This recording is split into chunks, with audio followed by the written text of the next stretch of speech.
Hello and welcome to the Brutal Iron Gym podcast, where our goal is to cut through the BS and deliver the brutal truth about topics related to health and happiness. So today's topic is mindset, and the title is "Busy for What?" Ugh. so I've been blessed to have very great people in my life in pretty much all stages of my life.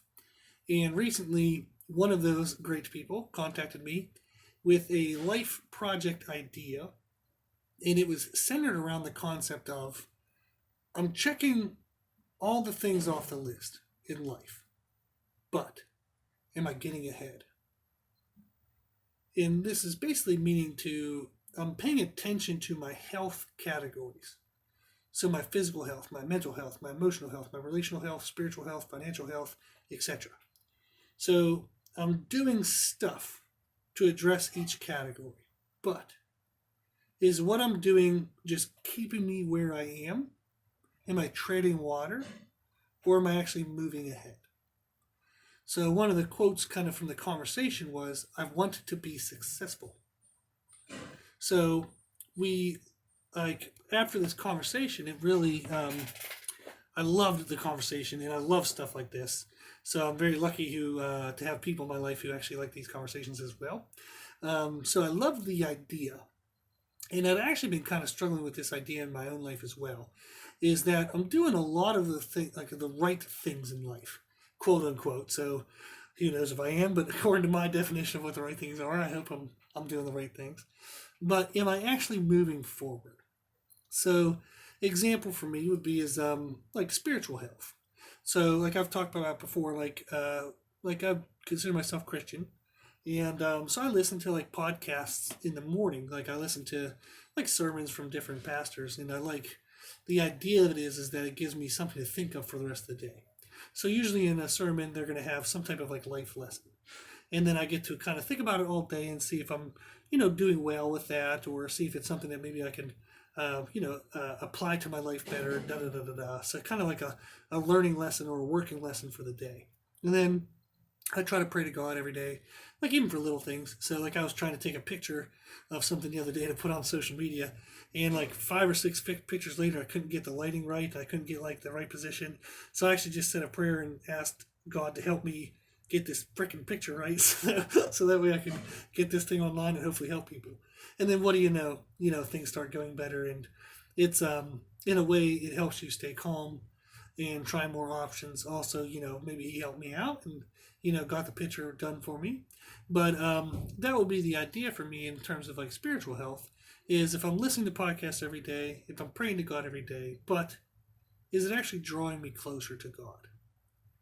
Am I just kind of maintaining the relationship I have with Him, or am I able to dig deeper and get to a more intimate level?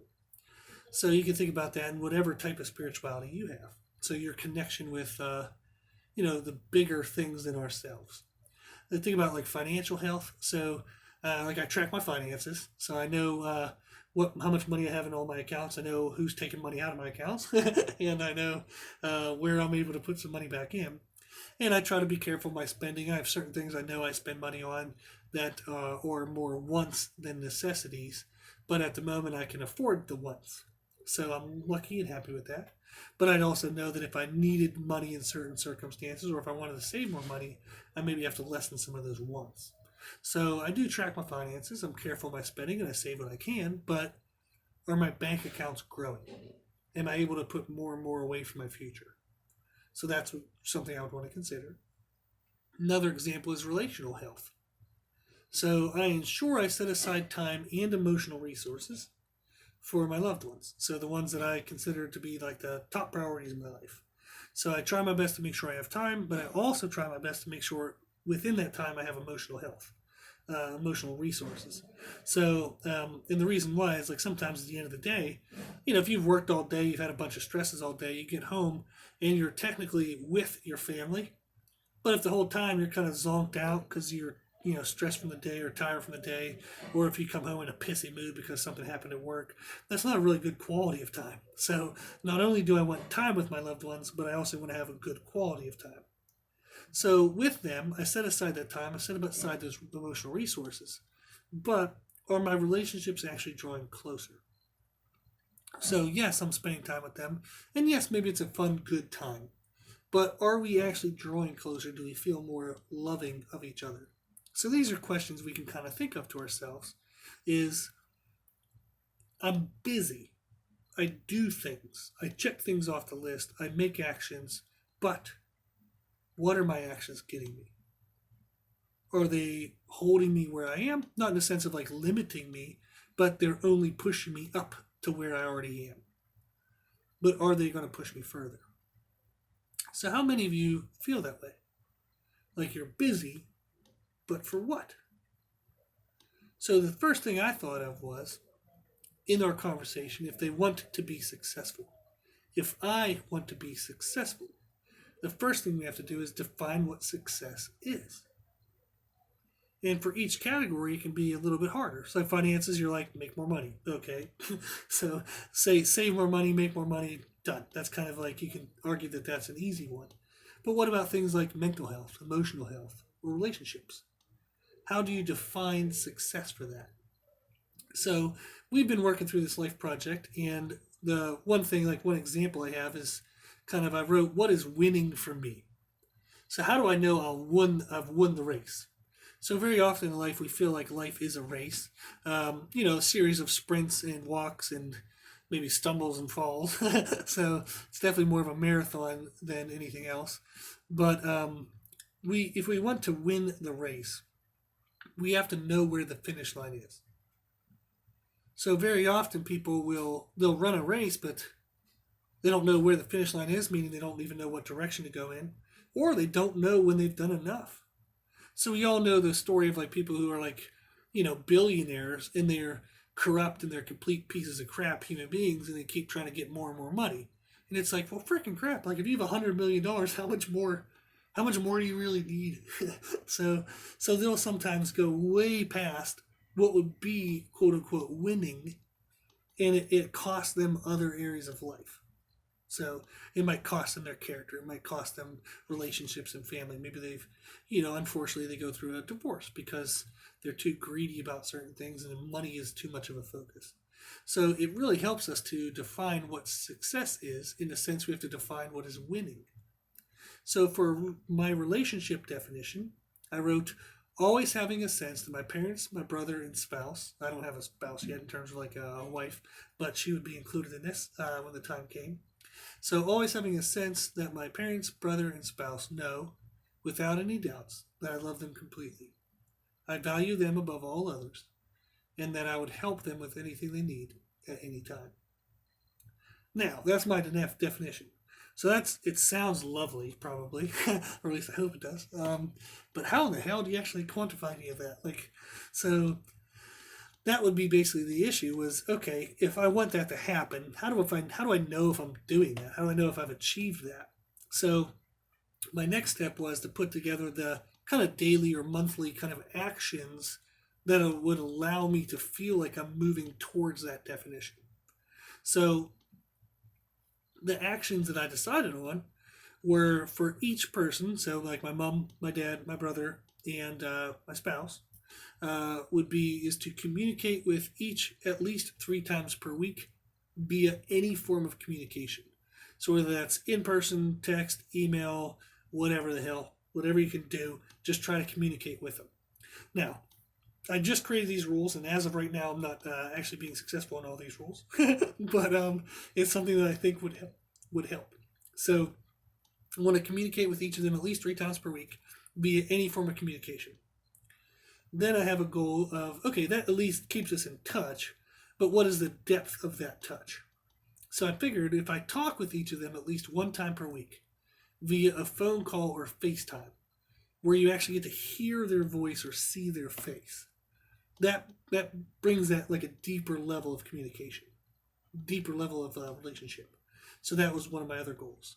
And then my third one I have is to send a special connection, is what I've defined, in quotation, special connection, to each at least once every 2 months. And that could be a gift, a card, a letter, just something like that goes above words and shows an action of love. So showing that I thought of them enough to do this thing.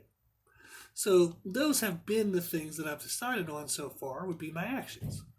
So I know what my definition of winning in relationships is always having the sense that my parents, brother, and spouse know without any doubts that I love them completely. I value them above all others, and that I would help them with anything at any time. Okay? Then my actions to allow them to feel that way are going to be communicate with them at least 3 times per week via any form of communication. I'm going to talk with each at least 1 time per week via phone call or FaceTime so we can hear the voice or see the face. Then I'm going to send a special connection to each at least once every 2 months. That's a gift card, letter, etc. Just something to let them know I was thinking about it. Okay.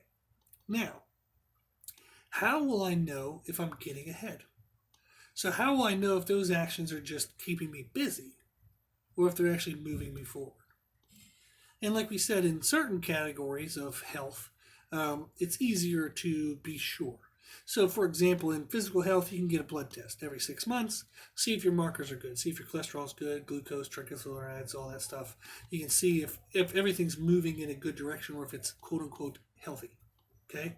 So we kind of have standards for physical health that in blood work that we would deem to be within an acceptable range, and that's an appropriate number, therefore we're healthy. So you think in financial, it's also easy as well because, heck, if you see more money in your bank account, you know you're moving forward. If there's less money in your bank account, you know you're moving backward. So it does have more definitive markers to it. Whereas with relationships, and also with like things like mental health and emotional health, is what are the markers to be tracked? How do we know if we're moving forward? And I feel with this goal in relationships, it'll have to be a sense of knowing I'm putting in effort and then just believing that that effort is enough. So I can definitely check in with my family and ask them, and that's helpful, of course, because I have a pretty honest family. So if I'd say, hey, I want to make sure that you really feel loved and that I'm setting time aside for you and that I care for you. And they'd be like, dude, I haven't talked to you in like 3 weeks. Well, okay. So, shit. So I know I'm falling behind. So you can definitely check in and ask, and that does help. But how will you, know? Truly, deeply, 100% know. As much as I can know my financials by seeing my bank account growing. Or as much as I can know my physical health by seeing the markers in my blood test. How can I know for a fact in relationships that I'm moving forward? And the trouble is you can't. You just have to put in your best effort and then accept it to be enough. That if I'm putting in my best, I balance all the other things I have in life, but I know I'm actually putting in effort. I'm not giving the person, whatever's left. I'm actually allocating specific effort before I give it all away. I'm allocating effort towards them. And it's the best I can give at this moment, then I have to accept it to be enough. And what stinks is sometimes whenever the other person doesn't agree. So we all have, or at least if we'd be familiar with this scenario where, so maybe you have, I'm just making up stuff, but say you have a parent who's retired and they don't really have anything to do all day. And they're like, we need to talk every day on the phone. And you're like, dear God, I don't have time to do that. And plus, you don't have anything interesting to say every day. So it is tough in certain situations where maybe that person has more time and emotional energy to give to the relationship than you do. And you get feedback that maybe what you're doing isn't enough. So if you look into your life and you say, hey, for me to balance all of the health that I am focusing on, with work, with other relationships, with maybe personal goals of like health and fitness. So you want to have time and energy to exercise. So sure, you could have more time to call that person if you didn't exercise, but that's completely dropping the ball on your physical health. So you don't want to just completely let go of certain health just to just to be able to make other ones work. That isn't the goal of winning in life. In life, we would like to set all of our health in place and make sure they're all moving forward. So, to some degree, with things that don't have direct markers, such as like relational health, mental health, emotional health, we have to allocate effort. Okay, make sure we actually are doing something towards it, and then just accept that that's the best we can give at the moment. And maybe every month, or 3 months, or 6 months, we can recheck and see is there something I can give more to this. But in the moment, we have to just kind of believe it to be enough. So, in my relationship health, I'm hoping by having my people priority list, so like who's kind of like my most important people, um, and by investing into those people each week, that it'll be enough for the like for my definition of what I thought would be a healthy relational health in my life. What would make me feel like I was moving forward? What would make me feel like I was winning at the race of life? Okay, that definition of them always having a sense that without any doubt that I love them completely and I value them above others and that I would help them at anything with anything at any time. So I have to hope that my busyness, my actions, will lead me to a sense of satisfaction and feeling achieved and feeling confident with my efforts. So it is a bummer because sometimes you don't get to have a definitive black and white yes or no. And a lot of people struggle with the guilt or the worry or the wonder of, am I doing enough? So, in what areas of your life are you putting in a lot of effort, but aren't certain if your efforts are leading towards or actually are successful? In what areas of your life are you busy, but with a sense of not knowing if the business is working? Okay? What areas do you have that uncertainty? And I think one way to curb the uncertainty, to lessen the worry, is to create structure around your efforts. If we have actions in place, we can then track whether we do or don't do those actions. And that, in a sense, gives us markers. So if I believed at one time these actions would make me feel successful, and if I am meeting those actions, then I am successful. I can be certain that I'm doing that. But if I believe that these actions will lead me to be successful and I'm not doing them, then my uncertainty and my worry is like grounded. It's true. If I'm not meeting the actions that I set place, then I know I'm falling behind. So what can I do to address that? Is address those actions. So it gives me, in any moments of uncertainty or worry or feeling like I'm falling behind, I have a definitive thing that I can do, is I can step up and meet those actions.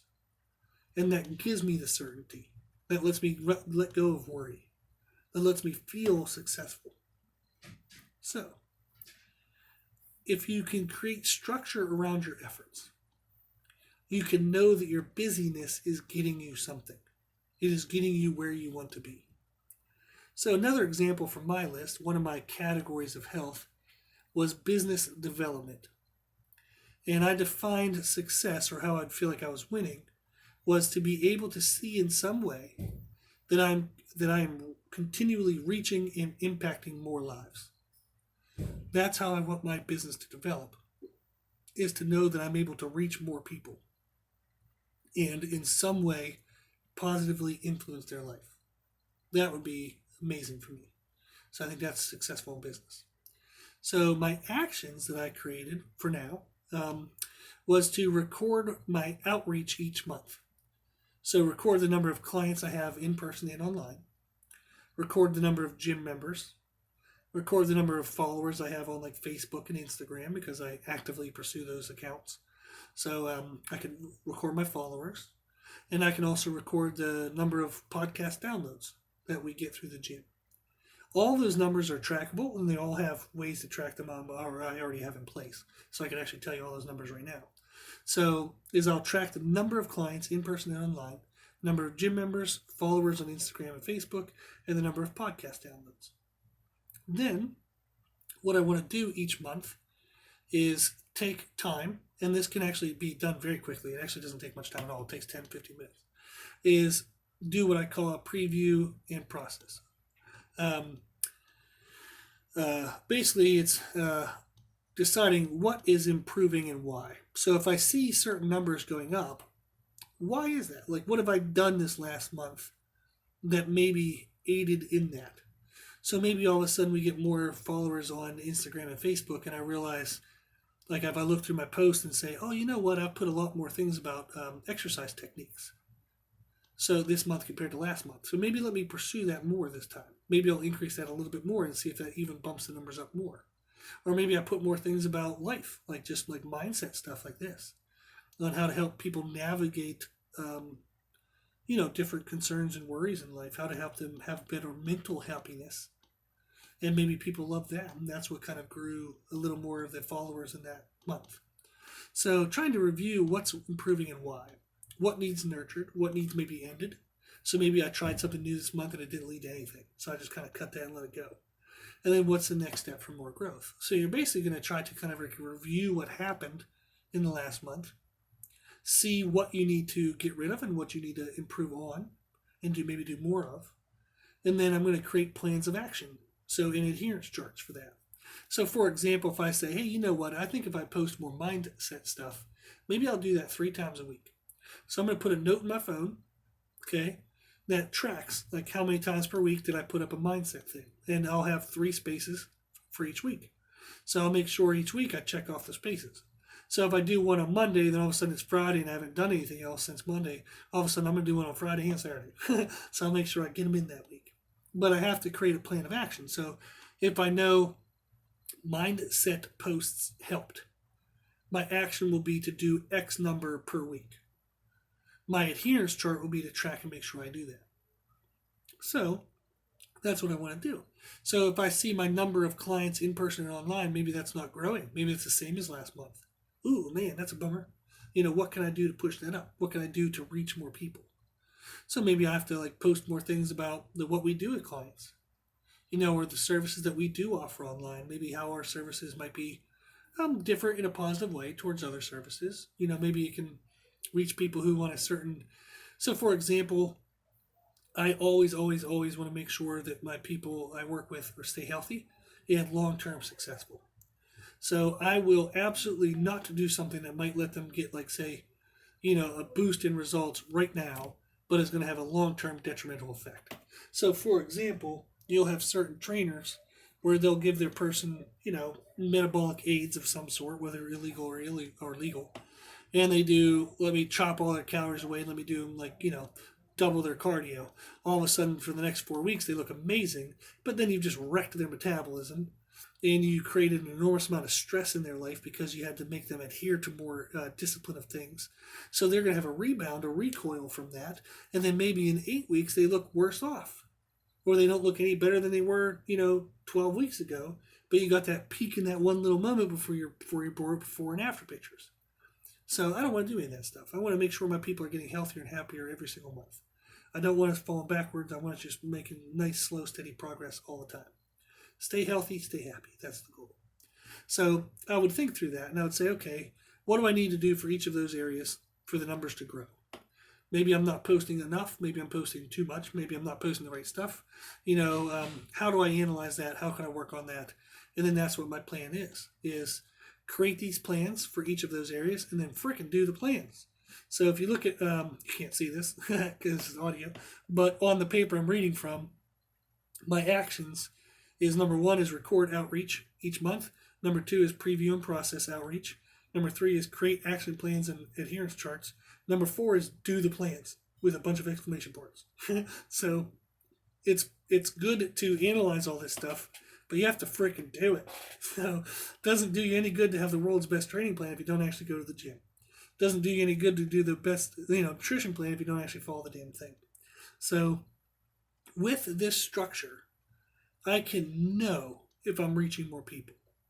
The numbers are there, okay? I'm actually recording it. I can see the numbers. I know for a certainty if I'm making progress or not. So if I'm disciplined to my actions, if I track my markers, if I do the plan, as number 4 suggests, then I have certainty, I have confidence. I can know that my busyness is leading me somewhere new, somewhere improved, somewhere closer to the finish line. I can have the sense of feeling successful. So, in what areas of your life would you like more confidence? Do you have a plan for that area? Do you have markers that you're actually tracking? Are you certain in any way, definitively, objectively, are you certain in any way that your busyness is leading you somewhere? If not, what you can do is first of all define what success is for you in that area. So if you don't have the relationships you want, define what would be a successful relationship. Maybe you don't have the financial situation that you would want. Define what your financial success is. What will make you feel financially successful? So, for example, my definition for financial success is to not put my security in money, but instead in God, while building monetary support for my family as defined by having enough money in savings that financial burdens do not cause relationship arguments, nor limit the ability to support my spouse and children in their dreams. Now, will I be successful at never having an argument about money? Probably not.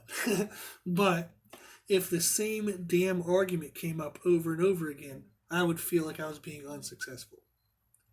So that's my definition of financial success, is I don't want to put my security in my bank account. Okay? Money isn't my security in life. So for me, it's defined by God. It's defined by, are my loved ones happy and well taken care of? That's what I care about. Can I be financially able to support my spouse and my children with their dreams?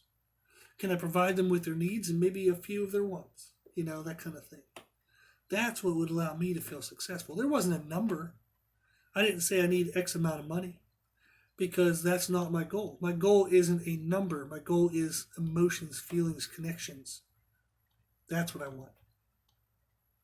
So that's what you need to do in areas that you want to be successful.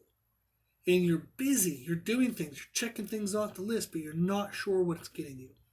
First of all, you have to define what success is for you in that area. List what you'd have to pay attention to know if you're leading towards success. What are you going to make your markers, of success, of moving forward? And then make a plan of action around those markers. How will you influence those markers? How will you push them in the direction you want them to go in? And then do the plan. To ensure your efforts lead to success, to lessen yourself of worry and uncertainty, you have to put structure to your busyness. Make sure you're getting something for the efforts you're putting in. You have to be certain of what you are busy for. Okay? The greatness of your life will directly reflect the level of discipline you put forth towards creating that greatness. Yes, some people are fortunate enough to just kind of stumble into greatness. But even they then have to have the discipline to work to keep it. How many people do we hear that become millionaires but then are broke? How many people do we hear, we might look at somebody and see how they're successful in this one area, but they're completely unsuccessful in another. So we know the cliche of financial success, but relationship poorness. All the money in the world won't make up for me losing the relationship I have with my parents or my brother or my future spouse. So we don't want to lose track of what our greatness can be, either by hyper-focusing on one area, and losing everything else, or by never being disciplined enough to make sure we're moving forward in the areas that we do care about. So the greatness of your life will directly reflect your level of discipline you've put forth towards creating greatness. So if you felt the busy for what kind of feeling, take the lessons of this podcast and make sure your business leads where you want. Define what is success for you. List what you have to pay attention to make sure you're going towards success. What are your markers going to be? And then create actions around how you can influence those markers. And then do the plan. Okay? Now, if you want any help in this, I'm still navigating this myself. I've read a lot of good books on it, so I can always give you those resources.